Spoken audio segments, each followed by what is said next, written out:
I heard that somebody wants to glow up. They want to look radiant. But you know what is the best glow up you can ever do? That is a spiritual glow up. I don't care what anybody said. Spiritually glowing up is the most underrated thing. It encompasses every other aspect of your life. And that's what we're going to talk about today. How to glow up before Ramadan.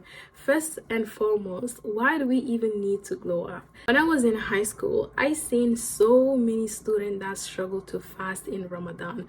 And one of the biggest thing is not because they genuinely didn't want to fast. Most students did want to fast. They wanted to be in the spirit. However, they just can't. And one of the biggest reason was their lifestyle previously was not catered to Islamic lifestyle. They didn't live after the Islamic values, actually being enthusiastic to follow the deen and eliminating sins of listening to bad music, being part of a bad circle, and all these things. If you have not cultivated a good behavior of living up to your Islamic values, whenever Ramadan comes, at any circumstances, you're going to face a conflict. It will be hard. I was wondering, why are these people not fasting? Why can't they fast? Why are they creating excuses? I was the one thinking these people are just lazy and terrible. And if you're one of those people right now, I want you to not undermine your spirituality. Don't think that just because you don't feel the burden of fasting, that it will be forever. That will be the case forever. I want you to guard it, because I was also one of those people, and it took me a while to get lost. I was in lost, depressed life and far away from Allah subhanahu wa ta'ala, that I started to understand that never overestimate yourself when it comes to spirituality. Guard it with a good intention. Like, fight the devil every single day. So that's why you need to actually make sure that your life before Ramadan is catered to Islamic lifestyle. You live a purposeful lifestyle. So when it comes to doing things, it's gonna be much more easier for you. If you're one of those people, you don't want to end up your Ramadan and looking like, what the heck was that? That was not even Ramadan to begin with, and feeling depressed and sad that you didn't get the best Ramadan. So how do you actually make sure you change that? We all are aware of how much making an intention is important, because we all know people are not gonna make it. There's people that even the hour before Ramadan, they just not gonna make it. However, it's one thing to make an intention, and it's another thing to respect that intention. If I made an intention to go to the gym and I wake up all day, what I did is to distract myself, and when the time comes to go to the gym, I'm like, oopsie, I can't go to the gym. I did not respect my intention. However, if I made that intention to go to the gym and I made sure that I did all my assignment, I did my work, and when the time comes, I made sure I put on my gym clothes and go outside, even when I reach at the gym door and something emergency came, I know I have respected that intention. That emergency was a prevention for me of not fulfilling my intention. You see, that's the difference. And we have so many people that are making intention, but most of them are not respecting that intention. So that's the same attitude we want to approach with Ramadan. If you have made that intention right now and you're like, yes, I want to be part of those people that made the intention, and if I don't make it, at least Allah will make me part of it. Truly think about it. If you don't respect that intention, what makes you think that Allah is going to make you part of it? No. Respect your intention. And the first thing we need to go to is doing a spiritual audit. I love that one. Spiritual audit is basically assessing the level of your iman and seeing where you are right now, right? I like to see my iman with the baseline. There's a baseline of iman, and whenever you have yourself dipping that baseline, that's where you're going far away from God. We all know that iman fluctuates. There's some low sign, there's high time, but you never want to go below that baseline. What we're trying to do is stay at that baseline or go higher than that. I like to ask myself is, what is the quality of my prayers? How am I connecting to God? Do I feel at ease when I pray? What is my perception when I'm going to make wudu? Is it, oh, I'm going to get rid of my 10-step routine skincare, or wow, I get to purify myself and other people are still walking around with their sins? Is it that? What is my attitude towards the creatures of Allah? Am I respecting my time? Am I being grateful with the things that I have and making use of them? What am I being complaining about? Is it the use of my tongue to complain rather than praising Allah? That's how I assess my spiritual level. And when I see that I have low spirituality, it affects all aspects of my life. I don't know about you, but me, I thrive on my spiritual energy. That means my soul. If my soul is not in alignment, my state of my iman is not at its baseline or higher, it affects all aspects of my life. That comes with my prayer, my work, and everything. And for me, the best bet is to fix that. So that's what you need to do, a spiritual audit. Assess where you are right now and how can you improve. The second thing you need to do is to have a vision board. Let me tell you, when I was young, Ramadan was so fun and easy. I didn't have responsibility. We were competing on who's gonna fast the most days, and it was fun. That was when Ramadan was in summers and June and August. But I grew up, I have responsibility, I have things to do. I'm like, oh my god, Ramadan is gonna come. You see, you're never gonna have the perfect condition to do the things that we need to do. A blessing month is a blessing month, so you choose to be in the spirit or not. Because of that, we want to have a vision board. You see, when I say vision board, you're delighted. You want to create that vision. I want you to go back to all your past Ramadan, the pictures that you have taken, whether in a setting or reading Quran with your family or giving to charity, and make a collage of it. Make a collage. It's gonna put you in the spirit, because a lot of the time as grown-up people, we have responsibility around us and we think that, oh my god, I'm not in the best of mood right now to cherish this moment. You don't get to have that excuse. That's why I create a vision board. I'm gonna share my vision board right now with you.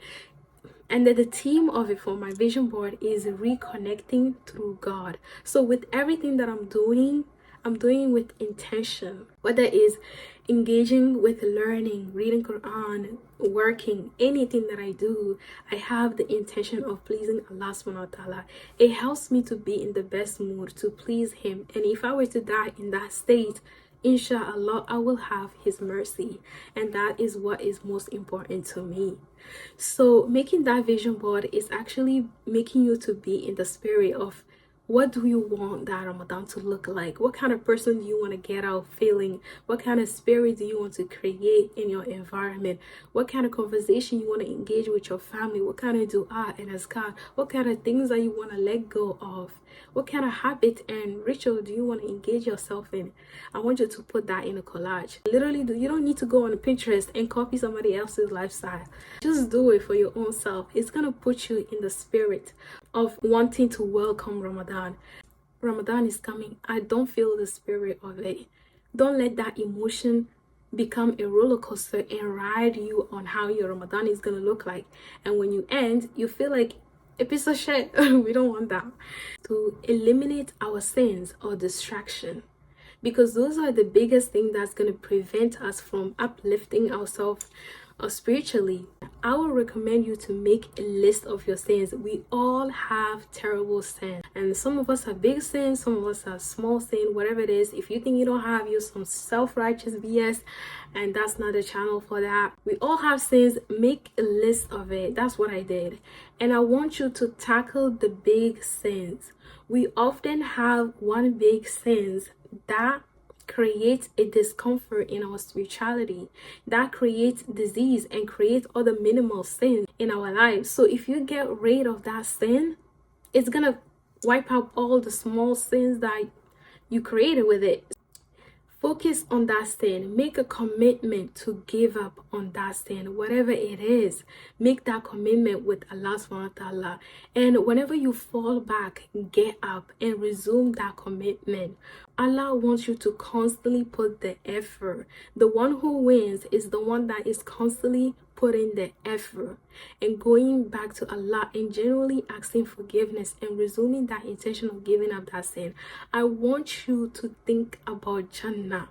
That's what I love to do. Imagination is so powerful. Think of that Jannah that your brain can't even think. Allah subhanahu wa ta'ala described Jannah numerous amount in the Quran, right? We all think that it's just the garden which the river flows under, but it's so much more than that. How can a simple English language describe the magnificence of Allah's garden? It will never be able to. So your brain will never be encompasses. So that's why the unthinkable imagination is gonna help you think about that garden that your brain can't even think about. Think about how it will be to be in the gathering of Allah subhanahu wa ta'ala, right? The Prophet sallallahu alaihi wasallam, the other prophet, the other ulamas, the other sahabiyat, right? It's going to be delightening. That will literally incite you to give up this sin. And if you can't do that, I want you to think about the worst, right? The bottom of hell. How is it gonna be? How humiliating it will be to stand on the day of judgment and still can't see Allah subhanahu wa ta'ala, right? Because you've been consuming in this sin, you've been distracted with this sin, that it's robbed you from being guided, and on the day of judgment you're gonna be among the people that is not gonna be able to see Allah. It's so sad, depriving and lonely to be at that state. I want you to think, how terrible would it be to just die in that sin, and imagine the terrible death of pulling your soul out, of being the one disgraceful. That is the deepest sad. I like to be on the optimistic side of stuff. Because of that, I love to wonder about Jannah. So if you're the one, then I want you to think like that. It's gonna actually incite you to give up that sins that you've been committing.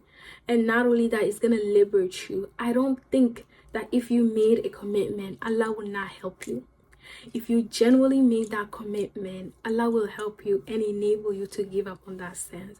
No matter how big it is, everything is possible in the name of Allah. Eliminate other form of distraction. Like, stop arguing with people online, especially on social media. That's the new gossip. When people go online, talk about numerous of problems. Rather be in a space where people talk about solutions to solve problems. And social media is the place where people talk about problems only and never express genuine solutions. Everybody goes there to vent about their emotional grief. You don't want to be the one carrying everybody's emotional grief on social media and trying to argue with them and reason through them. You don't need to do that. It's not worthy. It's not worth of your time and your emotions. Don't argue about a sister about her length of hijab on how it is. That's not about your job. Stop doing that. And you don't need to argue with a brother on what he said about women. Allah already ordained what is good and bad for you, and you don't need to listen to these people that entice your emotions. Let them be, and you focus on your spirituality. Number 4, solidify your fundamentals. A lot of the time we get into the hype of Ramadan and we start to make a do list that we're gonna do all this Ramadan, but we forget our fundamentals. Your fundamentals are super important. Your 5 daily prayer, how you carry them throughout the day. Okay, if you don't read proper surahs, you don't understand what you say when you read Fatiha or other surahs, how can you possibly tell me that your nafil prayer are good? Like, goofy to you, they're not good. Okay, so focus on your fundamentals. That's what I'm doing right now. I struggle so much with focus in prayer, and I have been cultivating this focus so long. And at the time I get perfect and I feel like I'm super good, and at the time I feel terrible and I get up again and I do it again. So your fundamentals are so important. When you make wudu, what is your perception when you're making wudu? When you're going to pray and you say Allahu Akbar, if Allah is greater than all of that, why are you still thinking about all your assignment or your to-do list or your laundry or some conflict that you have? It is so sad to say Allahu Akbar and yet still thinking about all these things that are not greater than God. We want to say Allahu Akbar and still think about how Allah is great, how we are grateful to be in the presence of Allah. That's what we want. And when we enter the surahs that we read, we want to be able to understand them. And if you're the type that's been reading the same Nas and Ikhlas refine your surahs. You're not bound to be reciting all these years. Get this one small. It's gonna trick you to see that it's small. If you get a big mushaf, you're gonna think, oh my god, when am I gonna ever finish this?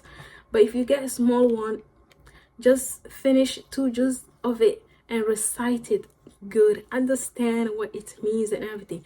Lately I've been binge watching Bayina TV, concise commentary by Numan Ali Khan. I think you should be on it. It's so cheap, less than Chipotle Ball and less than your Netflix or other subscription of your entertainment. So much better than your Instagram. So if you can get it and read it properly, understand your prayer. When you go on sujood, when you go on ruku, get that fundamental good. When if you don't pray on time on everything, get that sorted out. When you refine your fundamentals, not only are you going to enjoy your prayers, you're not going to feel like a burden when you want to pray your nafil. A lot of us struggle to pray our nafil. Why? Because our fundamental already feel like it's a burden, and if we want to pray our nafil, it feels like, why do I need to do this? Why do I need to do that? If you're refining your fundamental, when you want to pray your nafil, it's gonna be like no brainer. You're gonna be excited to wake up and pray your tahajjud. You're gonna be wanting to meet Allah and make that dua. You want to go, you're gonna be the type that enjoys your tarawih and wants to stay up late night, not just for Ramadan, but after Ramadan and all years round. You don't want to be part of the people that have spiritual butterflies. Spiritual butterflies basically trying to do everything else, and when you stop doing it, you feel like a hypocrite. We don't want to be part of these people. We want to be the ones that are consistent with a good deed.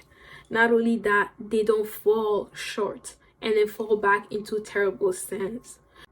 Get yourself one of these things because they're truly gonna help you to remind yourself of the dua that you need to make. Don't focus on trying to make the best poetic dua and the most eloquent and so on. Allah doesn't care about that. He cares more of whether that dua is so sincere to your heart.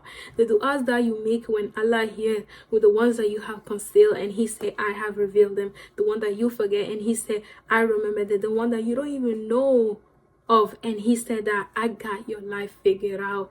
That is the dua that Allah SWT is gonna acknowledge, and that's the best dua. So choose the duas that resonate with your life and then repeat them consistently. Make sure you're conscious of them.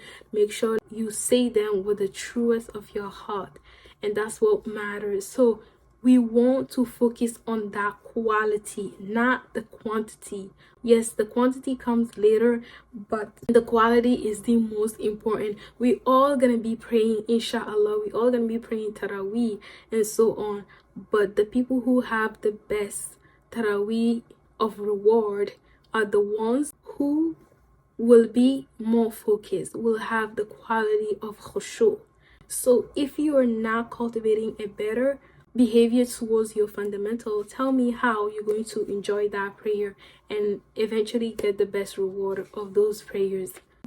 And one way of keeping yourself accountable to that is I like to do spiritual journaling. And spiritual journaling is basically asking myself, how was the quality of your prayer today? And I write about it. What kind of dua did you make to Allah? So the next time I'm going to pray, oh, I know I'm going to be journaling about this later. So best bet, I'm going to pray my prayers correctly. Number 5, conflict resolution. This is the most important thing.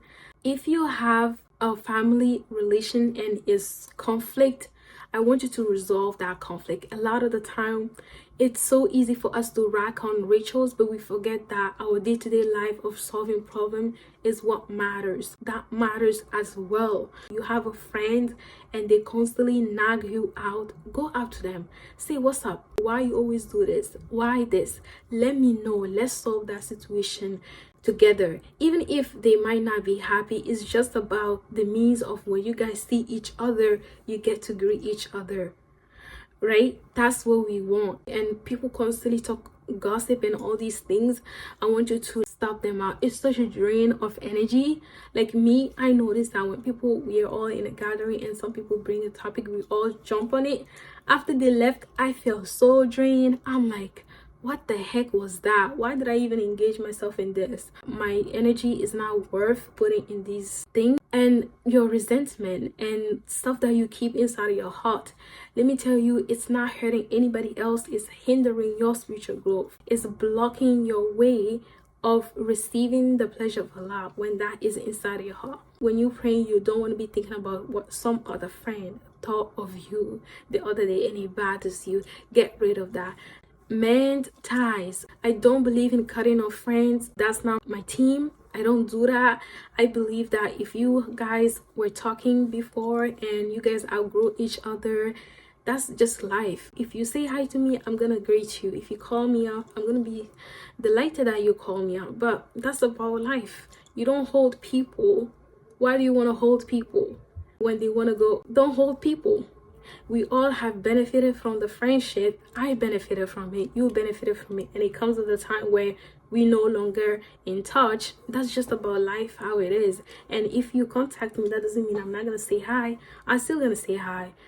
There's no brainer. I don't believe in cutting off people unless these people are toxic. They're so toxic that they ruin your spirituality, unless they're those kind of people.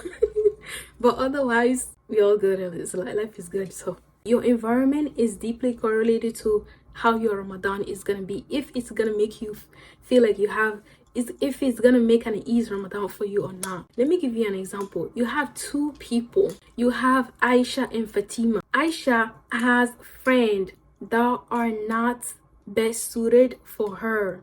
Okay, they engage in quote-unquote bad behavior of listening to bad music. Not only that, they have boyfriend and they engage in themselves in this relationship that is not suited for Islamic value. Not only that, they don't pray. Let's just put all that terrible behaviors on them, Aisha and her team.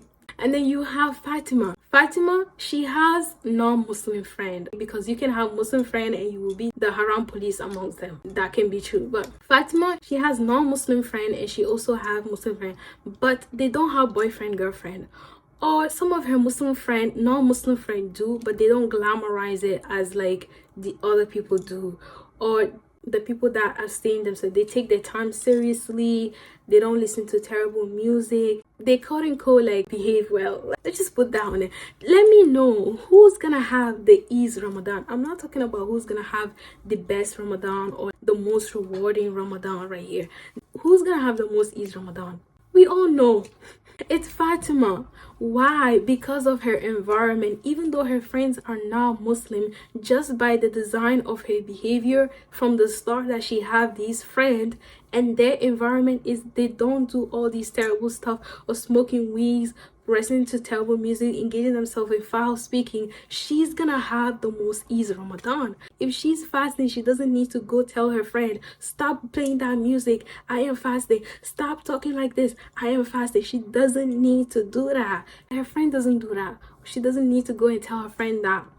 Whereas Aisha, if she's going to fast in Ramadan, guess what? Her friend is gonna think she's the hypocrite. Oh, so you're spiritual right now? And guess what? When Ramadan finish, they're gonna remind her of the things that they need to do to go back to that terrible behavior. And that's what you don't want. We don't want to be in an environment of Aisha. And if you're Aisha, use that environment. I want you to clearly think what kind of Ramadan you're gonna have if you don't change that environment. And I'm not telling you to shit on your friend, but right now, if you start incorporating and respecting your value of praying, trying to fast, stop listening to quitting these things, not speaking foul language, guess what? Your friend, they're gonna start registering in their brain. It's gonna be a phase of them registering, oh, she's no longer doing this.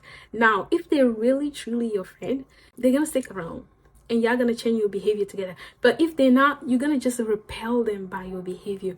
And when Ramadan comes, you don't need to open your mouth and tell them, don't do that, it's Ramadan. However, if you don't engage in these kind of habit, when Ramadan comes, you don't get to have the right to tell them.